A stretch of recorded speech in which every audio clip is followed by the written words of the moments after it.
I don't think anybody would debate that the Aggies of Junction, that the Aggies of College Station, it's a cult. They have the biggest enrollment in the country at 75,000. A lot of people go there. A&M is a big draw if right, but the problem is they never are. Joe, the last time they won a true national championship was in the 1930s, or 1945, I should say, 1940, 1930, something like that. After that, Joe, they've been somewhat irrelevant. I don't understand the A&M is going to be good sentiment. I don't get that. Now, let's talk about this year. I do think that they can win 8 or 9 games.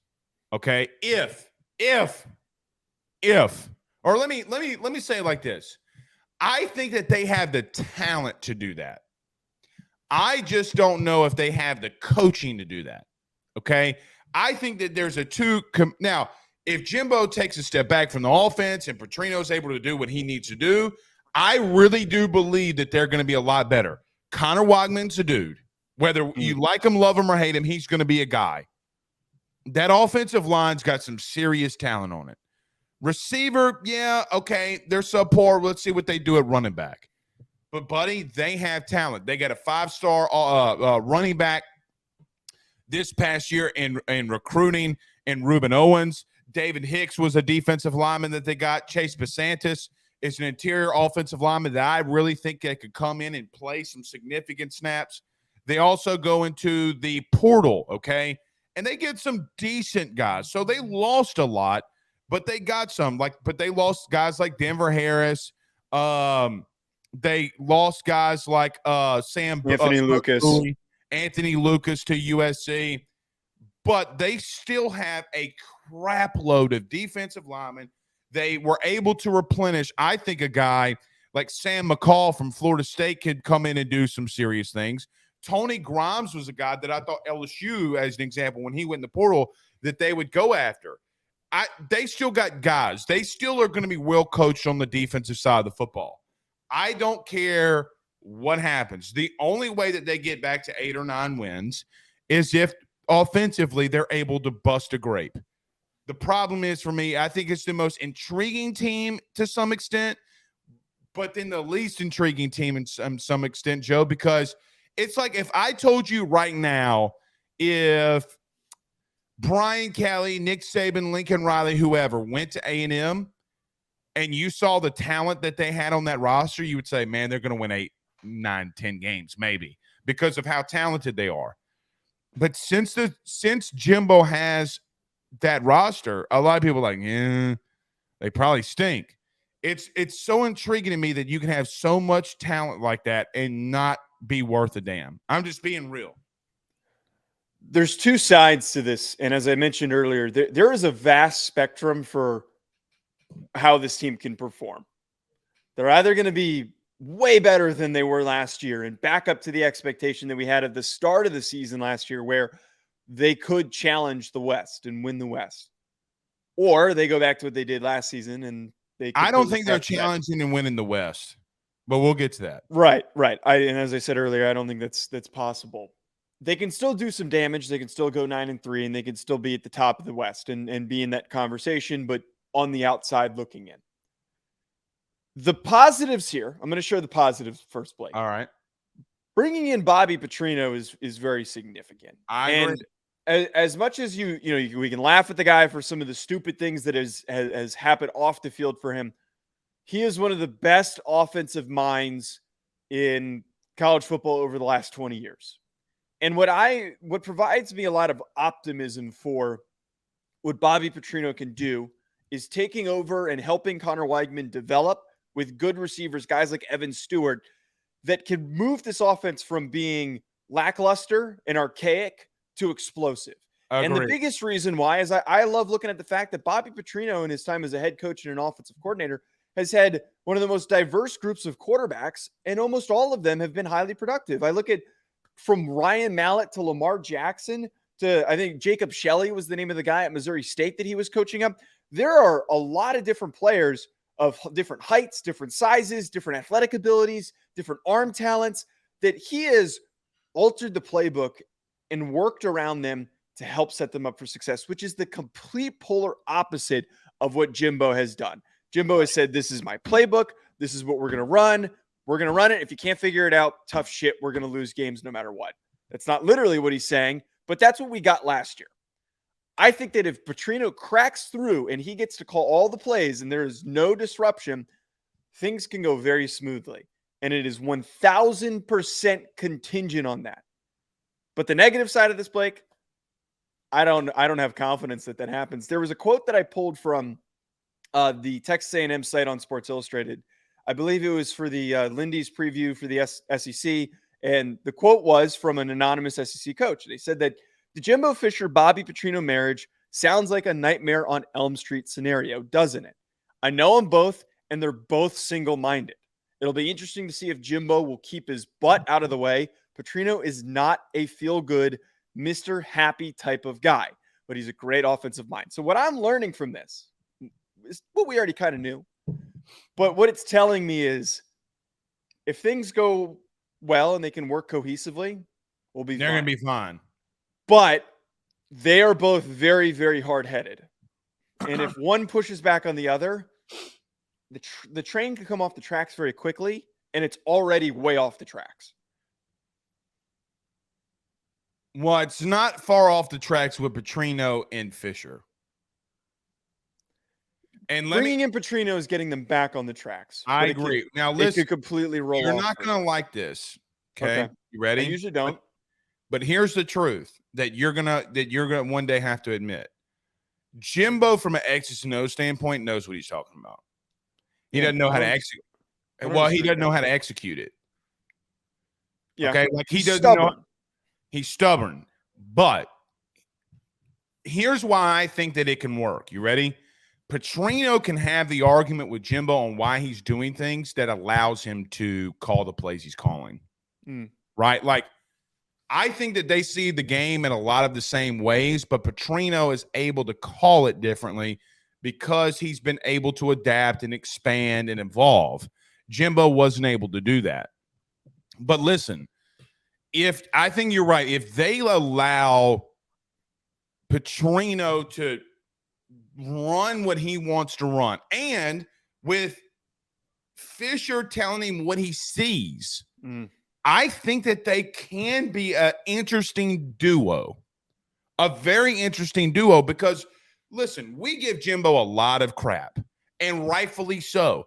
I don't trust a man that wears a Velcro hat. I never will. But what is the real? You and these hats, man. Sorry, I'm cutting you off, but you and these. I'm not knocking that philosophy, but I think it was one of the Name most a coach unique. that's wore a Velcro hat that's won a natty. No, I'm agreeing with you. I find it really interesting that is your judgment of character, and I think that there are a lot of telling signs from the hats and the way that people wear them that nobody wants to analyze. It's a very good sociological experiment that no one talks about. I love it. Exactly. And look at your boy out in Iowa State. He's a psychopath. He is a legitimate psychopath.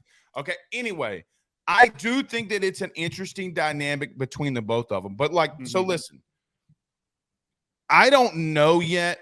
And I don't want to break down on how I think it's going to go between Jimbo and Petrino, because I really have no idea.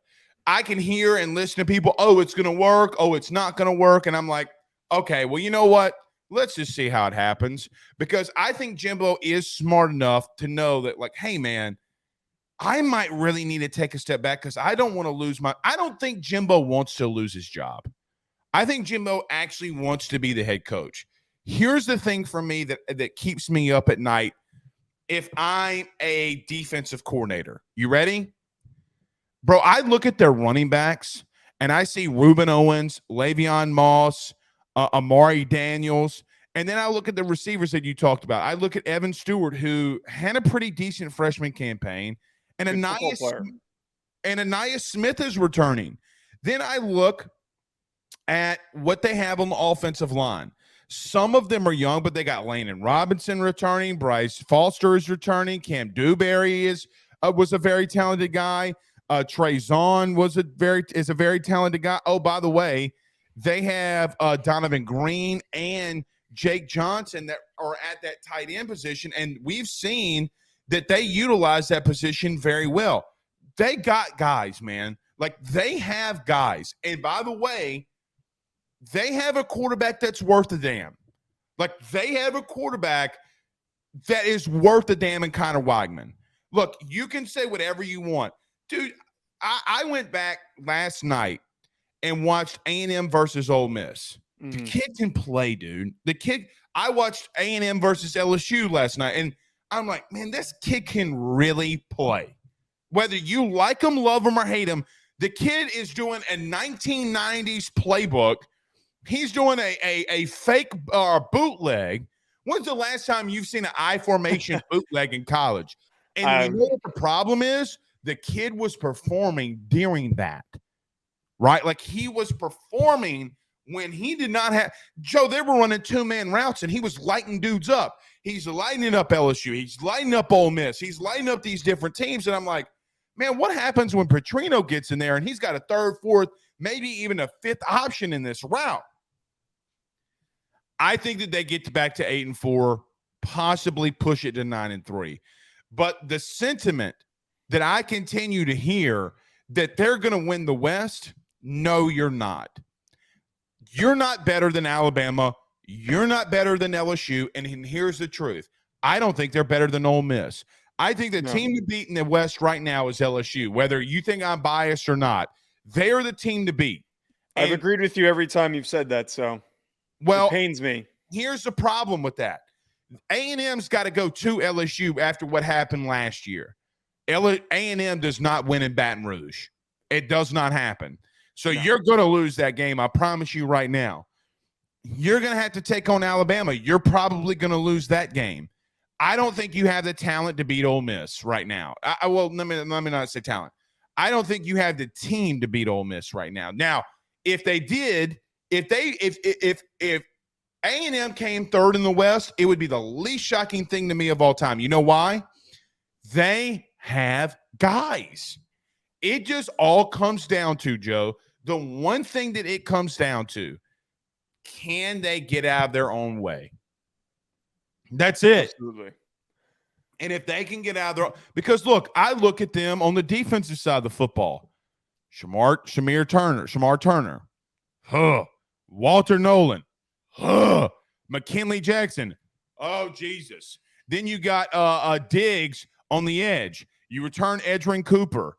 You got Tony Grimes coming in. You got Bryce Anderson. You got what's the kid's name? Chappell at the other corner. Buddy, I will just tell you, if anybody else in the country was coaching this team, you would say that they have potential. It just like, because Joe, they have 3 first-round defensive linemen right now. Okay, go ahead. No. Continue your point. I'm cutting you off. Continue your point. Well, I'm just saying, like, if I told you, like, Joe, think about it like this. If I told you that a team in the SEC potentially on the offensive defensive line had 5 or 6 potential first, second round picks, what would you say? They're going to be difficult to stop. They are going to be difficult to stop. The only problem with them is, and now that we get back to reality, is the simple nature. Well, Jimbo is the coach that's doing this with this team. That's the difference. Okay, so here's the thing. I disagree that the bias in my thoughts are fueled by Jimbo being the guy who's the head coach. I never said that. I know. No, well, the statement that I'm responding to that you made was that if it was a different coach, we'd be saying that they have potential. I don't think it's Jimbo. It's all of the drama that happened last year. You hear about all the locker room outbursts and all of the guys defecting and going in the portal. But that's because of Jimbo, though. Like, it is that culture. That's like, I'm tying that into that, right? Right. But if any other coach was there and this stuff was going on, I think that my thoughts would be exactly the same. That's why after all and I just laid out all the positives, I can't back this team. Because when is the last time that we can think of a team with the same coaching staff? The year prior, it was a dumpster fire, an absolute dumpster fire. their performance last year was worst case scenario for whatever they could have done. Kelly, Notre Dame. Wait. That year, Notre Dame went 5-7, and the next year he's getting to the playoff. That level of turmoil was not the same. That is not the same. He didn't have. So now that it's Notre Dame, No. Because I remember following that season very closely. It was because of significant injuries that they were dealing with. That was a very different circumstance. There, you weren't hearing stories of guys getting into it in the locker room. And Kelly had his wins vacated from that year. It's not the same. My Blake, my point, what I'm trying to get at here is it doesn't. Oh God. There is clearly last year a lack of buy-in from the guys that were willing to leave. And it's hard to rebuild trust with a head coach after all of that has happened. It is really difficult. Look, I have played on a team where I felt like there was a period of time, and my coach actually recovered from it really well. The first 2 years when I was at Rhode Island, we were terrible. A lot of guys coming in and out of that program. A lot of guys who just disappeared from practice one day and they went home. That kind of thing going on. I watched all that and then us transition to almost making the playoff the following year. But when there is that doubt in your mind during summer workouts that your coach is probably not going to be there at the end of the season, that is just a different mentality. How are you supposed to cohesively come together when you see guys talking shit in the locker room? If you have anybody, even if the guys that stayed that didn't hop in the portal, if there are even a couple of guys that are like, oh, I don't know if I trust Coach Fisher. I don't know if he can get the job done. I don't know if I trust his words that he's saying to us after these practices and these workouts. That stuff is a virus. I'm not in this locker room. I can't speak for certainty. But that is one of the biggest deaths to any team is when you deal with that the following year. It requires immense reworking and changes to fix that. And I am so concerned that will carry over. Well, and not only that, to add to your point, you need extensive and this really massive team leadership, like player-led leadership. And like, who's that guy? I think Edgerrin Cooper could be that guy. I think that this experienced defensive line can be who's going to fight Walter Nolan. That's a good point. You know, like, well, some dumbass freshman who got a big paycheck that might come in and start. Yeah, well, all of them on the team got the paychecks. Now, I think this is two things that I heard in a sourcing. Number one, the guys that weren't getting the money left, and the guys that are continuously getting the money are there. Okay. A&M had some things they needed to figure out off the field, money-wise, NIL-wise. To some extent, some of that's been fixed. But here's the thing. Kids aren't leaving that were getting that money.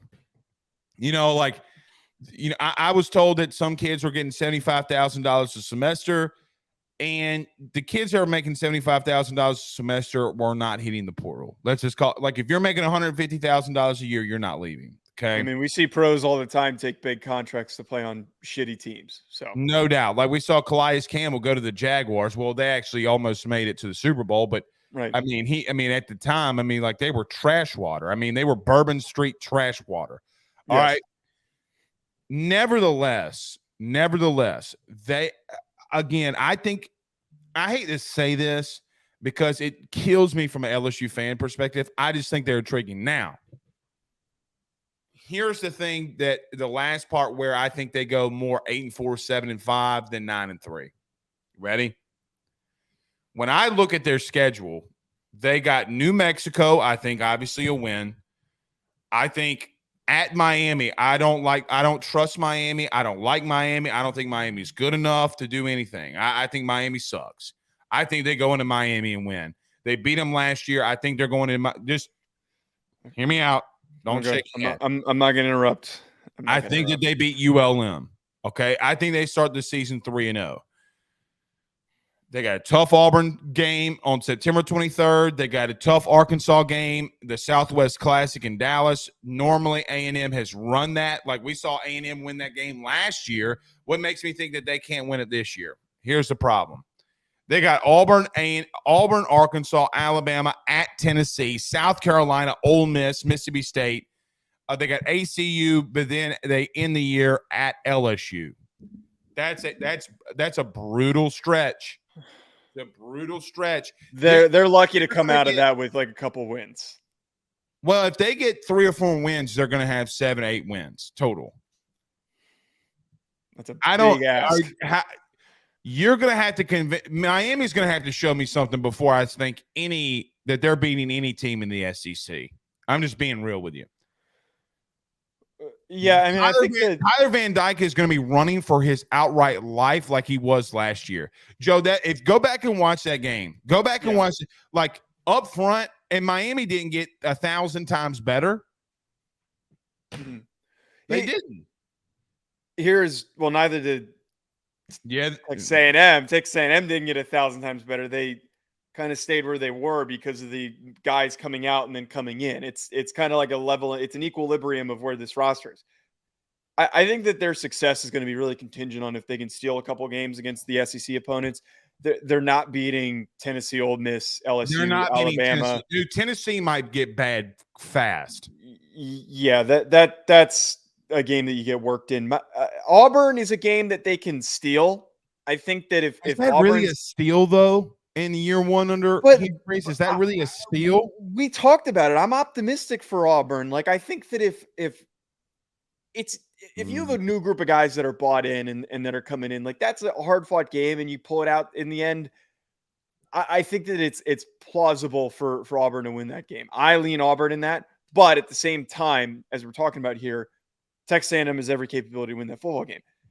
I just look, they barely beat Miami. They struggled to beat Miami last year, and this team improved a little bit. Now, if everything goes according to plan and Bobby's got everything flying, Miami's not keeping up.